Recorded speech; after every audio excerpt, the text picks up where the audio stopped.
당신 것 때문인데. This is all your fault. 뭐라고? 그중에 우리를 what? How dare you talk to us like that? Hey. The insult was spoken in perfect, sharp Korean, designed to be a secret shared only between the men in expensive suits. Kenzie froze, the coffee pot hovering just inches above the chipped ceramic mug. She had been on her feet for 12 hours, her back aching, her apron stained with grease and the remnants of the diner's special meatloaf. To the men sitting in booth 4, she was invisible, or worse, she was just a prop in their landscape of luxury and arrogance. The man on the left, a sneering lieutenant with a scar running through his eyebrow, didn't even look up as he spoke to his boss. Hung Nim, why do we lower ourselves to eat in this filth? Look at her, she looks like she hasn't bathed in a week. I bet she can't even spell menu, let alone get the order right. He laughed, a cruel, wet sound that made Kenzie's grip on the coffee pot tighten until her knuckles turned white. He thought he was safe behind the language barrier. He thought the black waitress in the rundown diner in the middle of nowhere was deaf to his mockery. Before we dive deeper into this moment of absolute justice, beautiful souls, drop a comment below telling us if you've ever been underestimated, because what happens next is the definition of satisfying. Now, let's keep going. Kenzie took a breath. She should have walked away. She needed this job. She needed the tips to pay for her mother's dialysis. But something about the casual cruelty in his voice, the way he dismissed her humanity just because of her uniform, snapped something inside her. She didn't pour the coffee. Instead, she set the pot down on the table with a loud, deliberate thud that silenced the booth instantly. The lieutenant looked up, annoyed, opening his mouth to switch to broken English to dismiss her. But Kenzie beat him to it. She leaned forward, resting her hands on the sticky table, and looked him dead in the eye. Sir, she said, her voice steady and clear, shifting effortlessly into flawless, high-honorific Korean. My apron is dirty because I work hard to keep my family alive. But soap can clean an apron. I am not sure what can clean the arrogance from your soul. The silence that followed was heavy enough to crush bones. The lieutenant's face turned a violent shade of red, his mouth opening and closing like a fish pulled from water. But it was the man in the center who reacted the most violently. Ji-Hyun Lee, the man whose face Kenzie had seen on the cover of business magazines, the man known as the Ice Prince of the corporate underworld, dropped his fork. His dark eyes, usually cold and unreadable, went wide with genuine shock. He stared at Kenzie, really looked at her, as if she had just grown wings. For the first time in his life, the man who controlled everything had absolutely no idea what to say. The adrenaline crash hit Kenzie the moment the diner door swung shut behind her. The humid night air did nothing to cool the burning in her cheeks. She had embarrassed a customer, a wealthy, dangerous-looking customer, and while it had felt like victory in the moment, reality was now settling in with a cold, heavy weight. Her manager hadn't fired her yet, but the night was young. She gripped the strap of her worn-out tote bag and turned toward the bus stop, calculating if she had enough change for the fare or if she'd be walking the 3 miles home. You speak the Seoul dialect with a distinct accent, a deep voice cut through the darkness. Busan influence, perhaps. Kenzie froze. Parked at the curb, an idling black sedan purred like a sleeping panther. It was a machine of sleek lines and tinted windows that cost more than the entire city block. Leaning against the passenger door was the man from booth 4. Ji-Hyun Lee. Without the harsh diner lighting, he looked even more intimidating, a silhouette of sharp tailoring and sharper eyes. Kenzie took a step back, her hand instinctively going to the pepper spray on her keychain. If you're here to complain about the service, take it up with corporate. I'm off the clock. I don't complain, Ji-Hyun said, pushing off the car and taking a slow step toward her. He didn't apologize for his associate's cruelty. Men like him didn't apologize, they corrected errors. I assess value. And tonight, I found something valuable in a place I expected to find only grease. He extended a hand, not to shake hers, but to offer a heavy, cream-colored business card embossed with gold lettering. Kenzie hesitated, looking from his face to the card. My firm, Lee Enterprises, requires a cultural liaison, he continued, his tone clinical, as if he were discussing a merger rather than poaching a waitress in a parking lot. Someone who understands the nuances of language and respect. Someone who doesn't flinch. I'm a waitress, Kenzie said, her voice hard. I pour coffee. I don't liaise. You are wasting your potential pouring coffee. Ji-Hyun's gaze dropped to her scuffed sneakers, then back to her eyes. The position pays 10,000 a month. Plus a signing bonus. Full benefits. The number hit Kenzie like a physical blow. 10,000. That was 3 months of rent. That was the overdue notices piling up on the kitchen counter. That was her mother's dialysis treatments paid in full without begging the insurance company for an extension. The fight drained out of her, replaced by a desperate, hollow hunger.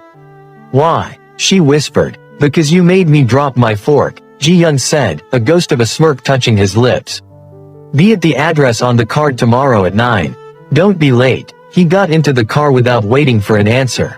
As the sedan slid silently into the night, Kenzie stood alone under the flickering street lamp, the gold-embossed card burning a hole in her hand. She knew she was making a deal with the devil, but for that kind of money, she'd willingly walk through hell. Lee Enterprises wasn't just a corporate office, it was a fortress disguised as a skyscraper. The lobby smelled of expensive lilies and intimidation, but it was the 52nd floor that made Kenzie's stomach drop. As the elevator doors slid open, she didn't find cubicles or water coolers. She found a silent, cavernous space where men in dark suits moved with the lethal grace of predators. She adjusted her thrift store blazer, trying to ignore the way the air felt charged with static. She walked toward the double doors at the end of the hall, but stopped dead when a side door swung open. The lieutenant from the diner, the one with the scar, stepped out. He wasn't holding a spreadsheet. He was wiping a smear of fresh, bright red blood from his knuckles with a silk handkerchief. Beneath his unbuttoned jacket, the dull steel of a shoulder holster caught the light. Kenzie's breath hitched. She took a step back, her mind screaming run. This wasn't a cultural liaison gig. This was a death sentence. I can't do this, she whispered to herself, turning on her heel to mash the elevator button. Leaving so soon, Ji-Hyun's voice stopped her cold. He was standing in the doorway of his office, leaning against the frame. He looked impeccable, untouched by the violence that clearly saturated the air around him. You're the Geodal, Kenzie said, her voice shaking but her chin high. This isn't a business, it's a crime syndicate. I need money, Mr. Lee, but I won't wash blood out of your shirts. I have dry cleaners for that, Ji-Hyun said, his face impassive. He walked toward her, and the men in the hallway instantly averted their eyes. He stopped inches from her, invading her space, smelling of sandalwood and gunpowder. Come here. He didn't grab her. He simply walked back into his office, expecting her to follow. Against every survival instinct she had, Kenzie did. Inside, one wall was entirely glass, overlooking the grimy, sprawling district she called home. Look, Ji-Hyun commanded, pointing down at the streets. What do you see? Poverty, Kenzie answered bitterly. Desperation. I see a vacuum, Ji-Hyun corrected. Before my family took over this territory, that district was ruled by chaos. Heroin in the playgrounds. Protection rackets bleeding shopkeepers dry. I removed the chaos. I imposed order. He picked up a file from his desk and tossed it toward her. It slid across the mahogany surface. My men intercepted a shipment of fentanyl this morning. The police were paid to look the other way. We weren't. Kenzie stared at the photos in the file. Evidence of poison that would never reach the streets. I am a monster, Kenzie. I know this, Ji-Hyun said, his voice dropping to a low, rough timbre that sent a shiver down her spine. I have an army of soldiers who will kill on command. I don't need another killer. I need a mirror. I need someone who isn't afraid to tell me when I've gone too far. Someone who remembers what it's like to live down there. He looked at her, and the ice in his eyes seemed to crack, revealing a terrifying loneliness. Be my conscience, he offered. Help me clean the streets without becoming the filth I'm trying to scrub away. Or take the elevator down. The choice is yours. Kenzie looked at the city below, then at the man who held it in his fist. She thought of her mother's medical bills, then she thought of the blood on the lieutenant's hands. If she stayed, maybe there would be less blood. 9 o'clock sharp, Kenzie said, her voice steady. And I don't make coffee. The only light in the office came from the amber glow of the monitors and the endless, glittering sprawl of the city below. It was 2 a.m., and the silence between them had shifted from tense to comfortable, born of shared exhaustion. Kenzie set down the translation of a shipping manifest, a complex document hiding contraband in plain sight, and rubbed her temples. Yonsei University, Ji-Hyun said suddenly. He wasn't looking at her, He was staring into his glass of whiskey, watching the amber liquid catch the light. That's where you picked up the dialect. You pronounce freedom like a student from the arts district. Kenzie smiled, a small, fragile thing that didn't quite reach her eyes. Full scholarship, comparative literature. I spent 2 years thinking I was going to be a professor, maybe a writer. I lived in a tiny studio in Sinchon, ate convenience store kimbap for every meal, and I was happier than I've ever been. Why leave? Ji-Hyun asked, his voice low. A phone call, Kenzie whispered, the memory still sharp enough to cut. My mom collapsed at work. Kidney failure. My dad, he couldn't handle the bills or the fear, so he just packed a bag and left. I traded my degree for a one-way ticket home and a double shift at the diner. She looked down at her hands, which were no longer stained with grease but still felt heavy. I didn't just leave Korea, Ji-Hyun. I left the version of me that had a future. I came back to be a daughter, a caretaker, a debtor. But not a person. Ji-Hyun turned his chair to face her. The shadows made the sharp, predatory angles of his face look softer, younger. He looked less like a kingpin and more like a man wearing a suit of armor that was slowly crushing him. I wanted to be an architect, he confessed, the admission shocking in its quietness. I accepted into a program in Zurich. I wanted to build things that let light in. I wanted to design spaces where people felt safe. He took a slow sip of his drink, the bitterness evidently familiar. But the day my father was assassinated, I inherited his chair. I learned that in this family, you do not build. You conquer, or you die. He stood up and walked to the window, placing a hand against the cold glass. We are the same, Kenzie. Both of us are living lives we didn't choose, paying debts we didn't incur. We are ghosts haunting our own existence. Kenzie stood too, drawn to him by a magnetic pull she was too tired to fight. She walked to the window and stood beside him, watching the city lights blink like indifferent stars. For the first time, the terrifying Geodal boss didn't look like a monster to her. He looked like a man standing in the ruins of his own dreams, and Kenzie realized with a start that she was the only one who could see him. The silk was cold against her skin, a stark contrast to the scratchy polyester of her old diner uniform. Kenzie stared at her reflection in the floor-to-length mirror of the dressing room Ji-Hyun had sent her to. The gown was a deep, midnight blue that shimmered under the lights, cut with a dangerous precision that hugged every curve before cascading to the floor. Her hair was swept up, exposing the graceful line of her neck, and diamonds, real ones, heavy and cool, glittered at her throat. She didn't look like a broke waitress anymore. She looked like a weapon wrapped in velvet. When she stepped out into the penthouse foyer, Ji-Hyun was waiting. He was adjusting his cufflinks, looking at his watch with the impatient tick of a man who viewed social functions as tactical maneuvers. He turned as he heard her heels on the marble, ready to give a curt command. He stopped. His hands froze on his cuffs. The silence that stretched between them wasn't the heavy, threatening silence of the office, it was suspended, breathless. His gaze traveled from the hem of her dress to her eyes, dark and unreadable, drinking her in with an intensity that made Kenzie's knees weak. Is it too much? She asked, her voice small. Ji-Hyun took a step forward, entering her personal space. It is exactly enough. He offered his arm, his eyes never leaving hers. Tonight, you are not my employee. You are the reason they will respect me. The charity gala was a Shark Tank disguised as a ballroom. The air smelled of expensive perfume and fear. Usually, when Ji-Hyun entered a room, the temperature dropped. People scattered. But tonight, with Kenzie on his arm, the dynamic shifted. She was the bridge he had never had. She laughed at the finance minister's dry jokes, charmed the wives of rival CEOs in fluent, elegant Korean, and smoothed over the jagged edges of Ji-Hyun's terrifying reputation. She played the role of the lady of the house, so perfectly that for a few hours, the blood and the business felt like a distant nightmare. Later, they retreated to the balcony to escape the suffocating crowd. The city lights glittered below them, a reflection of the diamonds at her neck. You are terrifyingly good at this, Ji-Hyun murmured, leaning against the stone railing. He looked relaxed, the tension in his shoulders finally unknotted. I'm just waiting tables, Ji-Hyun, Kenzie teased softly, turning to face him. I'm just serving them what they want to see. It's not so different from the diner. And then, it happened. The mask slipped. Ji-Hyun ducked his head, and a laugh, a low, genuine sound, escaped him. He looked up, and he was smiling. Not a smirk, not a baring of teeth, but a real smile that crinkled the corners of his eyes and made him look devastatingly handsome. "You are dangerous, Kenzie Avery," he whispered, stepping closer until the heat of his body radiated against hers. The electricity between them was sudden and undeniable, drowning out the music from inside. He reached out, his thumb grazing her cheekbone, a touch that was gentle enough to shatter her. More dangerous than anyone with a gun. The afterglow of the gala vanished the moment Kenzie stepped into the executive break room the next morning. She reached for the kettle, humming a soft tune, her mind still replaying the way Ji-Hyun's thumb had felt against her cheek. But the temperature in the room plummeted before the water could boil.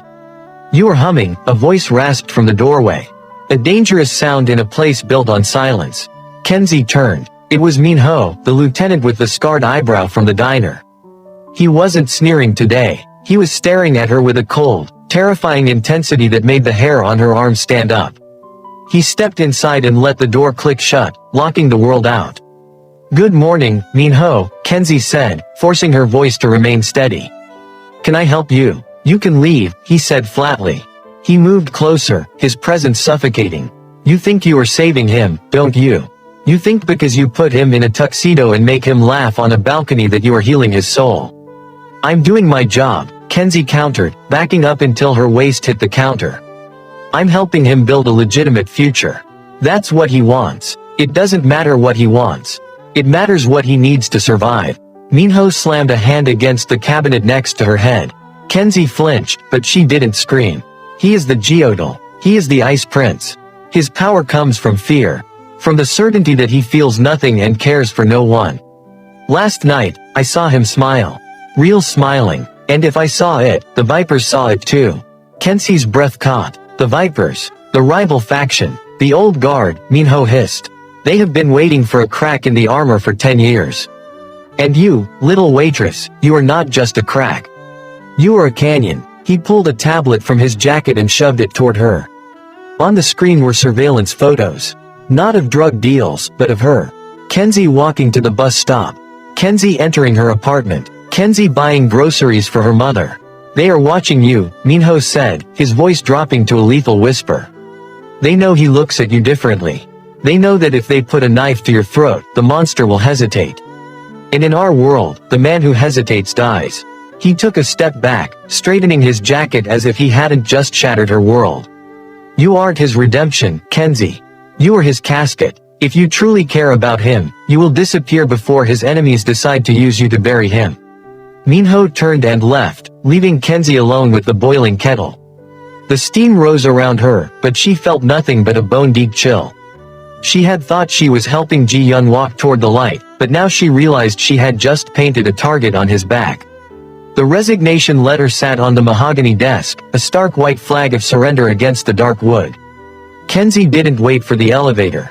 She took the stairs down from the executive suite, her heels clicking a frantic rhythm against the concrete, echoing the pounding of her heart. Every step away from him felt like tearing a stitch, but Min-ho's words had burrowed deep. She wasn't his salvation, she was his weakness. To save the king, the pawn had to remove itself from the board. She reached the lobby, breathless, pushing through the heavy glass doors into the pouring rain. She made it 3 steps toward the street before a hand clamped around her wrist. It wasn't rough, but it was immovable. "You don't get to run," Ji-Hyun growled, spinning her around.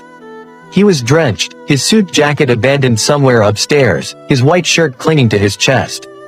The composure of the Geodal boss was gone, replaced by raw, terrified fury. "You don't get to walk into my life, turn on the lights, and then leave me in the dark. I'm doing this for you." Kenzie screamed over the sound of the rain, trying to wrench her arm free.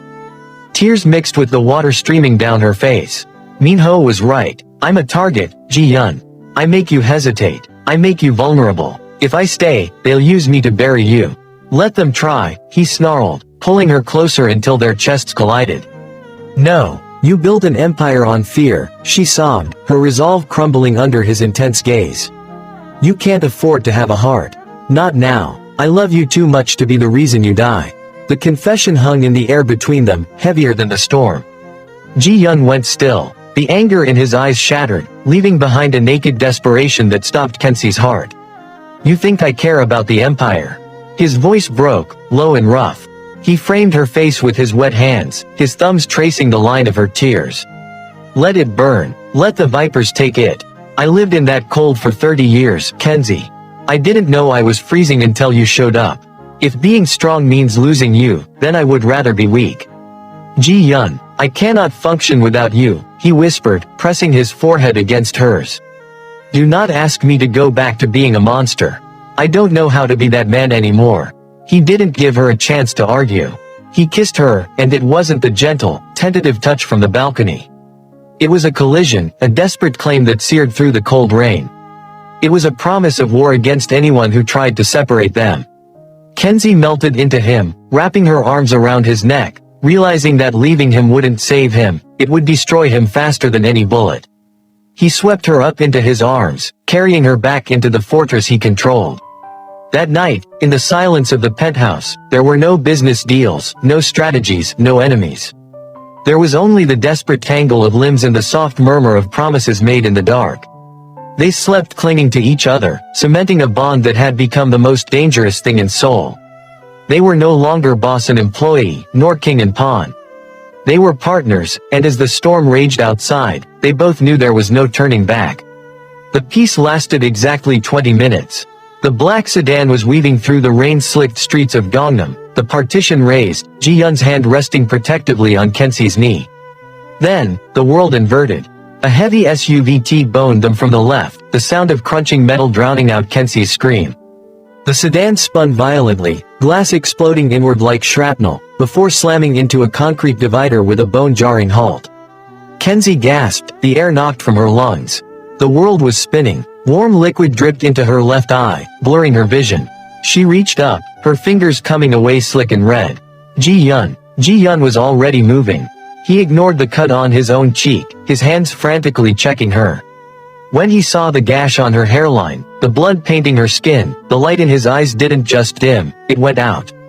The man who had whispered love poems an hour ago vanished.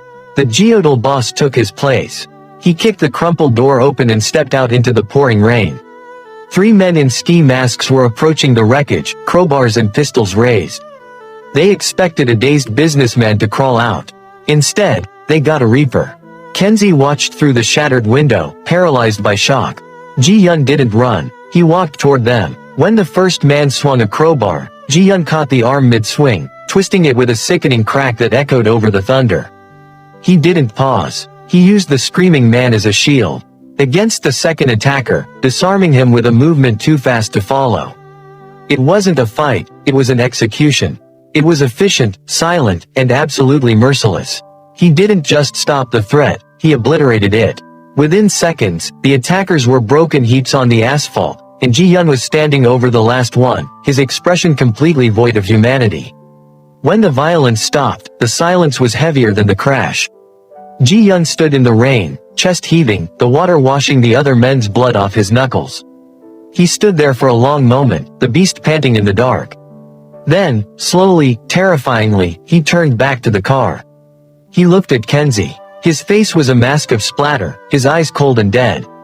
He took a step toward her and stopped, his hands hovering at his sides, afraid to touch her with the same hands that had just destroyed 3 men. He waited for the scream. He waited for her to look at him with the same terror his enemies did. He had finally shown her the absolute truth, that the suit was a lie and the monster was real. And he was terrified that this time, the truth would send her running. The private room in the Gangnam tea house was suffocatingly quiet. 5 men sat around the low, lacquered table, the air thick with cigar smoke and unspoken violence. Kenzie sat just behind Ji-Hyun's right shoulder, her head throbbing from the car accident, a fresh bandage stark white against her skin. She shouldn't have been there. Ji-Hyun had begged her to stay at the safe house, but she refused to let him walk into the lion's den alone. I am dissolving the Geodal's enforcement wing, Ji-Hyun said, his voice quiet but absolute. He placed his signet ring, the symbol of his authority, on the table.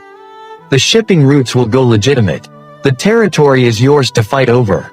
I am out. For a long moment, there was only the sound of rain drumming against the roof. Then, Chairman Choi, the leader of the old guard and the man who had ordered the hit on the car, let out a dry, rattling laugh. You would burn your father's legacy for a girl. Choi looked at Kenzie with undisguised contempt. A foreign tourist who doesn't belong. The decision is made, Ji-Hyun said, preparing to stand and bow, the formal gesture of resignation. Sit, nephew, Choi commanded, his tone shifting to a terrifyingly grandfatherly warmth. If you are leaving, we must observe the proper etiquette. He picked up a ceramic bottle of soju and turned his head slightly toward the server standing near the shoji screen. He switched from the formal, standard Korean of the boardroom to a thick, rapid provincial dialect, a specific strain from the southern islands. The tea is cold, Choi said, smiling at Ji-Hyun while his eyes remained dead. Change the water. Ji-Hyun didn't react. To him, it was a mundane complaint about service. But Kenzie's blood ran cold. During her first week, she had translated old wiretap transcripts for Ji-Hyun. Change the water wasn't a request for fresh tea. In the old dialect of the southern syndicates, it was code for removing the head of the house. She saw the server bow, but his hand didn't reach for the teapot. It slid inside his jacket. Ji-Hyun, move. Kenzie didn't think. She lunged forward, ignoring the screaming pain in her ribs, and shoved Ji-Hyun hard. The thwip of a silenced bullet tore through the air, shattering the expensive vase exactly where Ji-Hyun's head had been a second before. Chaos erupted. Kenzie grabbed the heavy ceramic tea kettle and swung it with all her might, smashing it into the assassin's wrist. The gun clattered to the floor. Before the man could recover, Ji-Hyun was there. He moved like a blur, sweeping Kenzie behind him and snatching the fallen weapon. In one fluid motion, he leveled the gun at Chairman Choi's forehead. The room froze. The other bosses stayed seated, hands raised, terrified by the speed of the violence. I tried to leave as a man, Ji-Hyun whispered, the monster resurfacing in his eyes, darker and more protective than ever. I tried to give you peace. But if you want the demon, uncle, you can have him. The sign above the door didn't flicker with a dying neon hum. It glowed with a steady, warm amber light, the intersection. Inside, the air smelled of roasted garlic, glazed galbi, and fresh sage. It was the kind of high-end fusion restaurant that had a 3-month waiting list, but for the woman walking through the kitchen doors, it was just another Tuesday night closing shift. Kenzie wiped her hands on a pristine, navy blue apron, clean, sharp, and smelling of lavender detergent. She walked out into the dining room, where the last few guests were finishing their wine. The space was beautiful, a perfect architectural blend of Seoul minimalism and American warmth, but Kenzie's eyes went straight to the man behind the bar. Ji-Hyun Lee was polishing a wine glass. He wasn't wearing the armored suit of the Geodal boss, nor was he surrounded by a phalanx of guards. He wore a simple white button-down, sleeves rolled up to his elbows, revealing forearms that no longer carried the tension of a man expecting an attack.